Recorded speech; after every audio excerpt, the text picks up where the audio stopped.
নিম্ন প্ৰাথমিক আৰু উচ্চ প্ৰাথমিক শিক্ষক সন্থাৰ সাধাৰণ সভা অনুষ্ঠিত কলাক্ষেত্ৰত অনুষ্ঠিত সভাত গুৰুত্বপূৰ্ণ প্ৰস্তাৱ গ্ৰহণ কৰা হয় 30 জুনৰ ভিতৰত মুখ্যমন্ত্ৰীক সন্থাৰ লগত আলোচনা মিলিত নহলে তেন্তে জুলাই মাহৰ প্ৰথম সপ্তাহতে তীব্ৰ আন্দোলন গঢ়ি তোলাৰ হুংকাৰ প্ৰদান কৰিছে শিক্ষক সন্থাই 10 অক্টোবৰত হবলগীয়া বৃহৎ নিযুক্তি সমাৰোহতে নিযুক্তিৰ দাবী সদৌ অসম কৰ্মৰত বেতন বঞ্চিত নিম্ন প্ৰাথমিক আৰু উচ্চ প্ৰাথমিক শিক্ষক সন্থাৰ নমস্কাৰ সদৌ অসম কৰ্মৰত বেতন বঞ্চিত শিক্ষক সন্থাৰ আজি সংকাৰদ্বীপ কলাক্ষেত্ৰত এখনি সাধাৰণ সভা অনুষ্ঠিত হৈ যায় আজিৰ সভাত আমি এই সভাস্থলীৰ পৰাই অসমৰ মাননীয় মুখ্যমন্ত্ৰী মহোদয়ক জনাব বিচাৰিছো যে সদৌ অসম কৰ্মৰত বেতন বঞ্চিত শিক্ষক সন্থাই বিভিন্ন সময়ত বিভিন্ন কাৰ্যসূচী ৰূপায়ণ কৰি তেখেতক আবেদন নিবেদন কৰি আহিছো আৰু তেখেতে সভাই সমিতিয়ে আমাৰ এই বঞ্চিত শিক্ষকখিনিক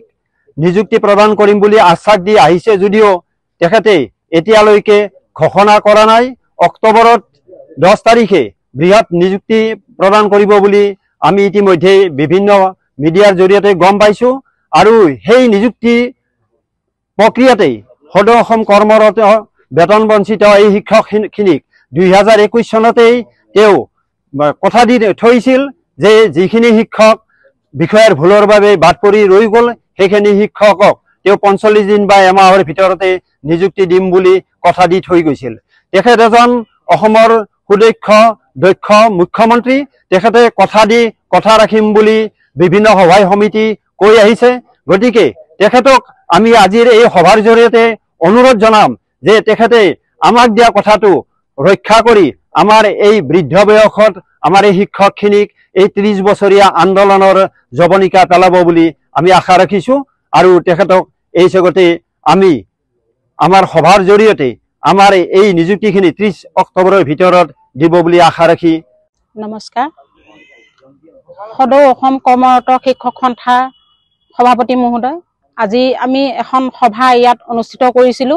আজি সভাখনৰ যোগেদি আমি CM ছাৰলৈ এটাই অনুৰোধ কৰিব বিচাৰো যিহেতু আমাৰ শিক্ষকসকলৰ আজি যিটো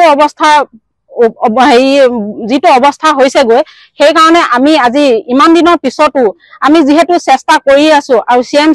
CM ছাৰকো আমি যেহেতু বাৰে বাৰে কৈয়ে আছো যতে যায় ততে আমি প্ৰতিখন ডিস্ট্ৰিক্টতে তেওঁক লগ কৰিবলৈ আমি চেষ্টা কৰো আৰু তেওঁক লগ কৰো তেওঁ প্ৰতিবাৰে আমাক যতে লগ কৰো আমাক তাতে আশ্বাস প্ৰদান কৰে তেওঁ কয় আমাৰ মনত আছে মোৰ মনত আছে মই আপোনালোকক কৰি দিম নহয় এনেকে মানে আশ্বাস প্ৰদান কৰি আছে কিন্তু আজিলৈকে আমাক আজিলৈকে তেওঁ চৰকাৰীভাৱে একো ঘোষণা কৰা নাই সেয়েহে আমি মানে কি কম মানে আমাৰ অৱস্থা নাইকিয়া হৈ গৈছেগৈ আমি ভয়াতুৰ হৈ গৈছোগৈ যেহেতু আমাৰ 10 অক্টোবৰত আমাক বৃহৎ এটা শিক্ষক নিযুক্তিয়ে হওক বা বিভিন্ন বিভাগতে আমাক নিযুক্তি প্ৰদান কৰিব বিভিন্নজনক বিভিন্ন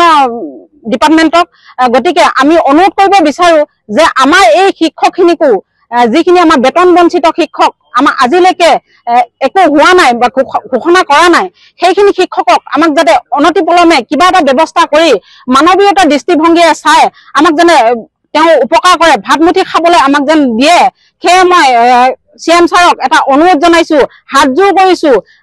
ছাৰ আপুনি যেনেকৈ নহওক আমাক মানৱতাৰ দৃষ্টিভংগীৰে চাই হলেও আমাক কিবা এটা ব্যৱস্থা কৰি দিয়ক সেয়েহে মই আপোনাক কৰজোৰে মিনতি কৰিছো প্ৰাৰ্থনা কৰিছো যেন আমাৰ শিক্ষকসকলৰ কোনো আজিলৈকে এনেকুৱা বয়স হৈছে যিসকলৰ নেকি যত নেকি কাৰোবাৰ এবছৰ আছে কাৰোবাৰ 2 বছৰ আছে কাৰোবাৰ 6 মাহো তেনেকুৱা আছে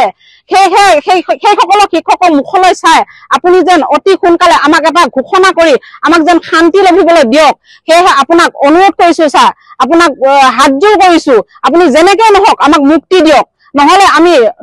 অন্য ব্যৱস্থা লবলৈ বাধ্য হ'ম নহলে বৃহৎ এটা জংগী আন্দোলনলৈ আমি ব্যৱস্থা কৰিম বুলি আমি মিটিঙৰ যোগেদি আমি সিদ্ধান্ত গ্ৰহণ কৰিছো ব্যুৰো ৰিপৰ্ট এনি ভাৰত 24